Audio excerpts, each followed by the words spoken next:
So here I want us to share this first. I have a few things I want to share, but this one, because I had such a hard time finding it after I'd first read this. So, The skull fragments found in 2009 at the Tampa Link Cave in Laos are the oldest modern human remains found in Southeast Asia. The skull was identified as belonging to a modern human with distinct sub-Saharan African features. Two jawbone fragments were also found at the site and have both archaic human and modern human traits. The discovery of the specimens was significant because it filled in a 60,000-year gap in the human fossil record. It shows that modern humans were in Southeast Asia since at least 60,000 years ago and brings scientists one step closer to figuring out when humans spread from Africa into Asia. so in my mind, what I'm hearing is these bones that were found in 2009, which I was actually trying to find the what was it called, the Peking Man, right? Because the Peking Man was what the that one Chinese geneticist was trying to was pointing out when they were trying to isolate and figure out did their genetics were they separate from everyone else, because in China and you find out that they teach that because of their features that they evolved separate from everyone else, that everyone else evolved from the whatever that creature was in Africa, but the Chinese are taught in their schools that and through their communist leaders that they evolved from separate from everyone else. Their features are separate from everyone else, which I mean, you can believe that if you want. It sounds like some Nazis teachings, superiority kind of complex. But when I read this, something about the way that it reads there, the skulls that were identified being of sub-Saharan African features, said in my mind, it's not saying that they're Africans, because it's no different than saying Muslim and is from the Middle East, and that being their identifier. To me, when I'm reading this, is it's saying that if we try to find someone else on Earth right now that has the features of the skulls that would match the skulls that were found here in Southeast Asia, you would point to now sub-Saharan Africa, because from researching, it's seeming more and more that sub-Saharan Africa has been filled lately, that it was the planting site for the original Europeans of all sorts. The little people of Ireland were placed there, and it's just been their place of I won't say marooning, but it was their way of removing these inhabitants of Europe and other countries and placing them there, so they know where they were, and now the lands were considered vacant, and now they could put on the crown and say we're the European or whoever else. I don't like to give him shine, but what's his name? Asir the Duke of Tears. He talks about this, that this idea. He broke down that what's her name, Beyonce, right?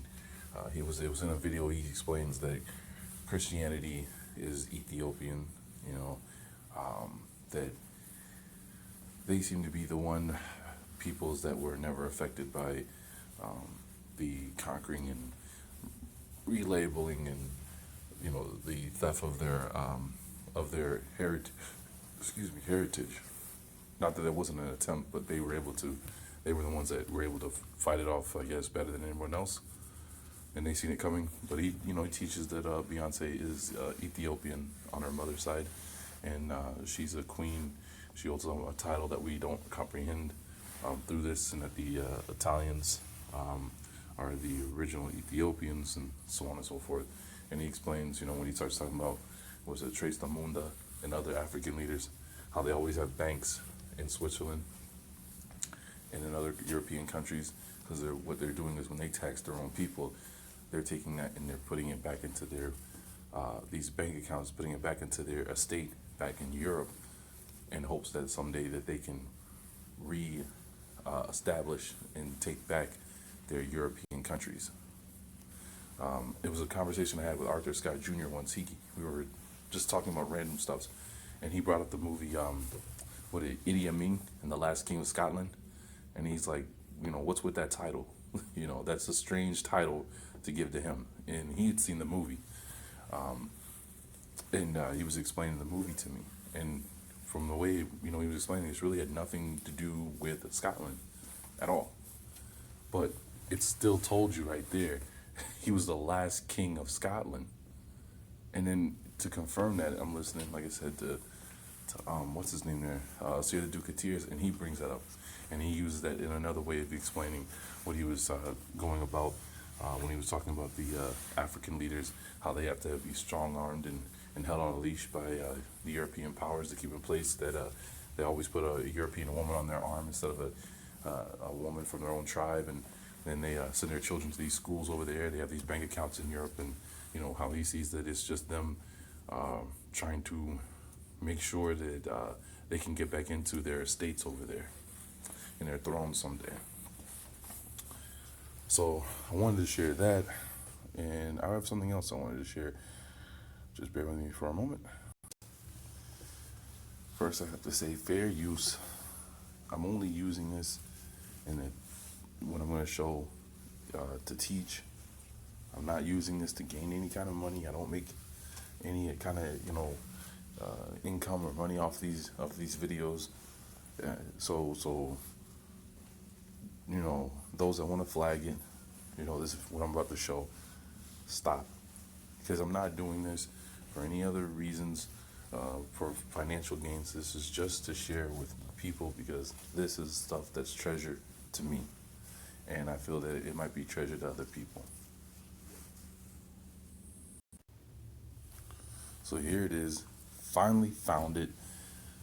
This was on, I first seen it on, what's his name there? Marvin Coleman, and the videos that he was putting together. And then it was taken down. I had even found the whole, was it 27-minute episode on YouTube. But as I started sharing this with people, because I wanted other people to be able to take it, and keep it in their library.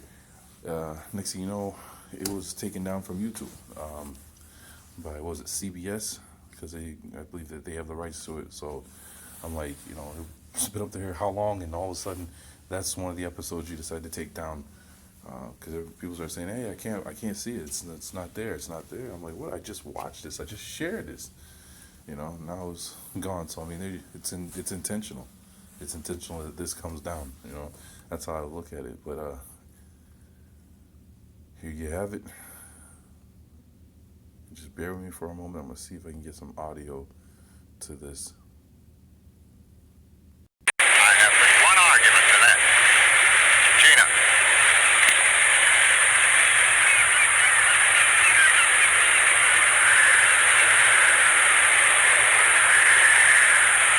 Savages. Je suis très touché.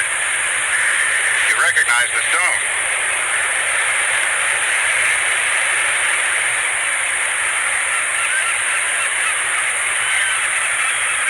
Yes. Afro-Asian Aboriginals of the marble of West America.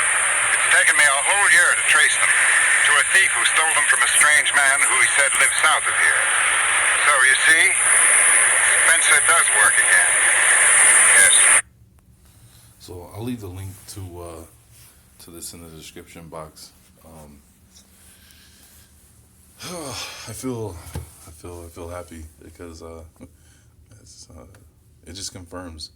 It confirms what we've been learning about the West, about Utah, about California, about Arizona,